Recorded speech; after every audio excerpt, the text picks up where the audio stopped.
Today we are going to study about the phylum Ctenophora. तो अब हम Ctenophora को पढ़ेंगे। अभी टीनोफोरा नाम एक ग्रीक वर्ड से आया है, टीन एंड फोरस। अब टीन का मतलब क्या होता है? कॉम्ब, और फॉरस का मतलब होता है बेरिंग, यानी कि these are the comb bearing organism. अब ये जो कॉम्ब्स लाइक स्ट्रक्चर होते हैं फ्यूज्ड होते हैं सीलिया में, जो स्विमिंग में हेल्प करते हैं, इसलिए इनको क्या कह देते हैं? Comb jellies. ऐसी जेलीज जिनके पास कॉम्ब लाइक स्ट्रक्चर है। और इनको सी वॉलनट्स भी कहा जाता है। वॉलनट्स यानी कि अखरोट होते हैं, और ये सी के वॉलनट्स, क्योंकि इनकी जो शेप है it resemble with the walnut, इसलिए इन्हें सी वॉलनट्स कहा जाता है। नाउ नेक्स्ट इंपॉर्टेंट थिंग इनके बारे में पढ़ लेते हैं। सबसे पहले हैबिटेट। अभी तक हमने जितने भी हैबिटेट पढ़ी है, पोरीफेरा हो, सिलेंट्रेटा हो, उनमें हैबिटेट एक फ्रेश वाटर में भी पाए जाते हैं और मरीन में भी। पर यहाँ पे इंपॉर्टेंट बात यह है, दे आर एक्सक्लूसिवली मरीन, यानी कि सारे के सारे कहाँ पाए जाते हैं? मरीन वाटर, सी वाटर में पाए जाते हैं। नेक्स्ट है सिमेट्री। अब इनकी सिमेट्री बायरेडियल होती है। बायरेडियल का मतलब क्या है?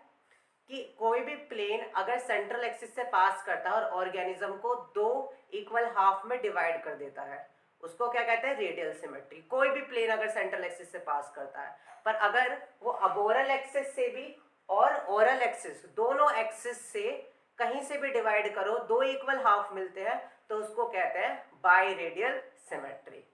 ठीक है जी। अब देखिए, अब बायरेडियल को आप ऐसे भी समझ सकते हैं कि इसमें रेडियल भी और बायलेटरल सिमेट्री भी है। तो अगर हम रेडियल सिमेट्री की बात करें, तो जो कॉम्प्लेट्स हैं, तो ये आपके जो कॉम्प्लेट्स हैं, इनकी वजह से इनकी सिमेट्री होती है रेडियल। पर बायलेटरल सिमेट्री क्यों? क्योंकि जो इनका गैस्ट्रोवेस्कुलर कैनाल है, आप ही देख सकते हैं, this is your gastrovascular canal. ठीक है जी, ये क्या है? टीनोफोरा का गैस्ट्रोवेस्कुलर कैनाल है। इसकी जो सिमेट्री होती है वो बायलेटरल होती है। तो ओवरऑल हम टीनोफोरा की सिमेट्री बायरेडियल कह देते हैं। नेक्स्ट थिंग है जर्म लेयर। अब जर्म लेयर की बात करते हैं। These are diploblastic organism. सबसे पहले सुनिए, इन्हें डिप्लोब्लास्टिक ऑर्गेनिज्म कहते हैं क्योंकि इनके पास दो जर्म लेयर होती हैं, एपिडर्मिस, गैस्ट्रोडर्मिस। गैस्ट्रोडर्मिस यानी कि एंडोडर्म। तो इनके पास एपिडर्मिस होती है और गैस्ट्रोडर्मिस होती है, और उनके बीच में इनके पास जेली लाइक लेयर मीजोगिलिया रहती है। अभी मीजोगिलिया जेली लाइक होती है। अब इस जेली लाइक लेयर में क्या होते हैं? अमीबोसाइट्स होते हैं, स्पेशल फीचर।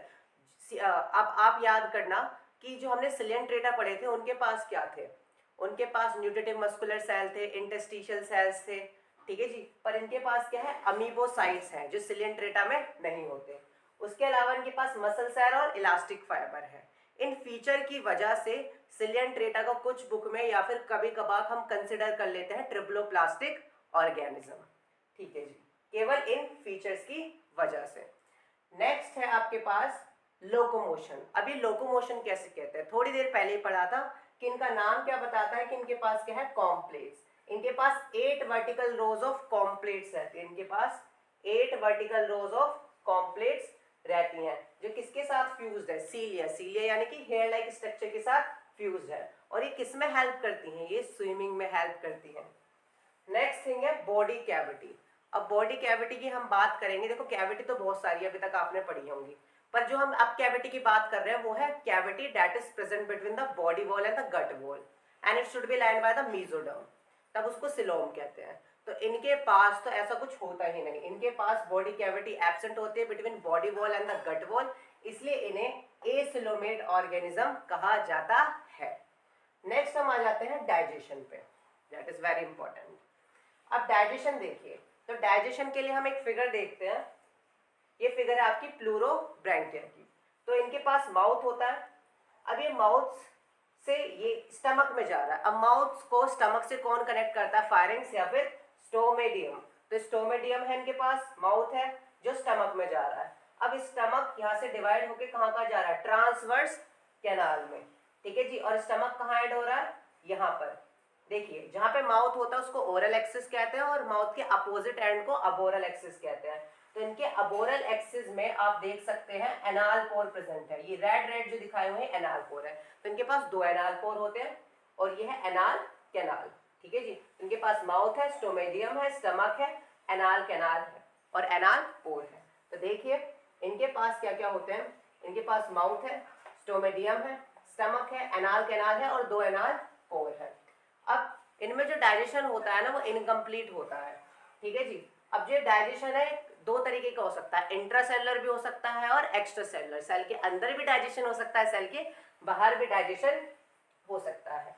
अब ये स्टमक जो है इनका, जो इनका स्टमक रहता है, ये मैंने यहाँ पे दिखाया हुआ है, इनका जो स्टमक है वो ब्रांच्ड होता है कैनाल्स में, आपको कैनाल्स दिखाई दे रही हैं, तो इनका स्टमक ब्रांच्ड होता है कैनाल्स में, ठीक है जी, जिसको कहते हैं गैस्ट्रोवेस्कुलर कैनाल। तो जो आप देख रहे हैं ना, ये इनका स्टमक है जिसने एक canal like structure, complex structure बना लिया, जिसको हम गैस्ट्रोवेस्कुलर कैनाल कह रहे हैं, ठीक है जी। नेक्स्ट थिंग देखिए, सेंस ऑर्गन।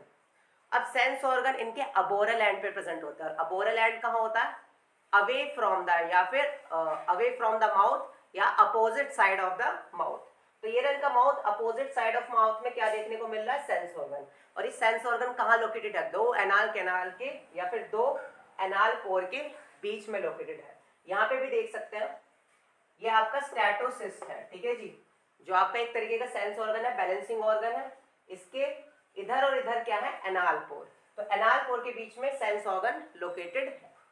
तो देखिए, तो सेंस ऑर्गन कहाँ लोकेट होता है, अबोरल एंड में, अबोरल एंड यानी कि अपोजिट टू द माउथ। और क्या क्या होता है, स्टैटोसिस्ट होते हैं। अब स्टैटोसिस्ट का काम क्या होता है, to maintain the equilibrium of the body and to maintain the balance of the body while swimming और स्टैंडिंग, ठीक है जी।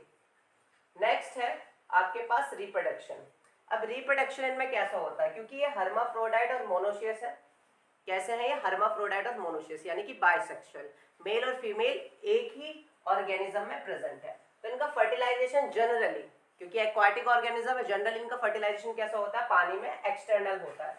एसेक्सुअल रिप्रोडक्शन, मेटाजेनेसिस, पॉलीमॉर्फिज्म, इन सब में ये सारी चीजें टीनोफोरा में एब्सेंट होती है। अब इनमें एक और चीज देखने को मिलती है, जिसे कहते हैं पैडोजेनेसिस। पैडोजेनेसिस क्या होता है कि लार्वा सेक्सुअल मैच्योरिटी अटेन कर लेता है और, ठीक है जी, सेक्सुअल रिप्रोडक्शन करने लगता है।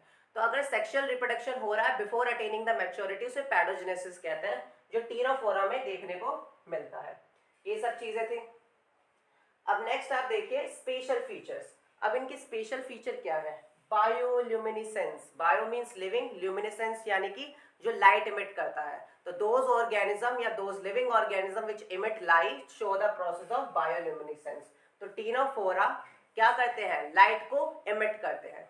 कैसे, इनमें एंजाइमेटिक ऑक्सीडेशन रिएक्शन होती है ऑफ द फोटोप्रोटीन, ल्यूसीफेरेज या फिर ल्यूसीफेरिन प्रोटीन का ऑक्सीडेशन होता है, जिसकी वजह से कलर इमिट करते हैं। नेक्स्ट बहुत इंपॉर्टेंट चीज है, इनके पास कोलोब्लास्ट सेल्स रहते हैं। अब ये कोलोब्लास्ट क्या रहता है, कोलोब्लास्ट को लेसो सेल्स भी कहते हैं। अब लेसो सेल्स बहुत बार एंट्रेंस एग्जाम में पूछे जाते हैं कि लेसो सेल्स कहाँ प्रेजेंट होते हैं, इनका फंक्शन क्या होता है। तो lasso cells are the adhesive, ठीक है जी, अडहेसिव यानी कि ये चिपक जाते हैं। दूसरा सेंसरी, तो अडहेसिव और सेंसरी सेल्स हैं जो कहाँ प्रेजेंट होते हैं, टेंटिकल्स ऑफ द टीनोफोरा में। और ये किसमें मदद करते हैं, ये मदद करते हैं in the capture of the food, very important. Next है लार्वा। अब लार्वा की बात करें तो इनके पास होता है सीलिएटेड और स्फेरिकल लार्वा, ठीक है जी, जिसको क्या कहते हैं, सिडिपिड लार्वा कहते हैं। तो इनके पास सिडिपिड लार्वा होता है, ठीक है जी। ये प्लूरोब्रैकिया, आप जो प्लूरोब्रैकिया उसके पास क्या होता है, सिडिपिड लार्वा। नेक्स्ट है कि जो नेमेटोसाइट्स होते हैं, इनके पास नेमेटोसाइट्स एब्सेंट रहते हैं, तभी तो सिलेंट्रेटा से अलग है। कई सारे फीचर इनके सिलेंट्रेटा जैसे हैं, कुछ प्लेटीहेल्मिन्थ्स जैसे हैं, ठीक है जी। तो ये ऐसा बता रहे हैं कि ये इवोल्यूशन बता रहे हैं कि सिलेंट्रेटा से टीनोफोरा डेवलप हुए, फिर टीनोफोरा से प्लेटीहेल्मिन्थ डेवलप हुए। वो हमें कैसे पता चल रहा है कि इनके पास जो नेमेटोसिस्ट होते हैं वो एब्सेंट रहते हैं, एक्सेप्ट, ध्यान से सुन लीजिए, एक्सेप्ट यूक्लोरा र्यूब्रा। अब जो यूक्लोरा र्यूब्रा रहता है, इनमें क्या होता है, नेमेटोसिस्ट रहते हैं और कोलोब्लास्ट एब्सेंट रहते हैं। और है ये क्या, है ये टीनोफोरा। तो इसका मतलब कहने का ये है कि जो टीनोफोरा है वो कहाँ से डेवलप हुए हैं, सिलियंट्रेटा। सिलियंट्रेटा थे पहले, इनके पास नेमेटोसिस्ट थे, फिर वो डिसअपियर हो गए और क्या बनने लगे, कोलोब्लास्ट, ठीक है जी। तो ये आपका एवोल्यूशनरी पॉइंट ऑफ व्यू से इंपॉर्टेंट है कि जो शो कर रहा है कनेक्टिंग लिंक बिटवीन आपका टीनोफोरा और Coelenterata. Nervous system, skeletal system, reproductive या फिर रेस्पिरेटरी ऑर्गन और सर्कुलेटरी सिस्टम, ये सारे के सारे टीनोफोरा में एब्सेंट होते हैं, ठीक है जी। नेक्स्ट देखिए, अब इनकी दो क्लास होती हैं, जो ये फाइलम है दो क्लास में डिवाइडेड। टेंटिकुलेटा, नाम से पता चल गया होगा इनके पास टेंटिकल्स होते हैं, न्यूडा, जिनके पास टेंटिकल्स नहीं होते। इनका जो माउथ होता है वो छोटा होता है, इनका माउथ जो होता है वो न्यूडा का वो बड़ा होता है। स्टोमेडियम यहाँ पे छोटा होता है और यहाँ पे स्पेशियस स्टोमेडियम देखने को मिलता है। टेंटिकुलेटा का एग्जाम्पल देख लेते हैं जिनके पास टेंटिकल्स होते हैं। तो सबसे पहला एग्जाम्पल किसका दिख रहा है आपको? टीनोप्लाना। तो ये है टीनोप्लाना।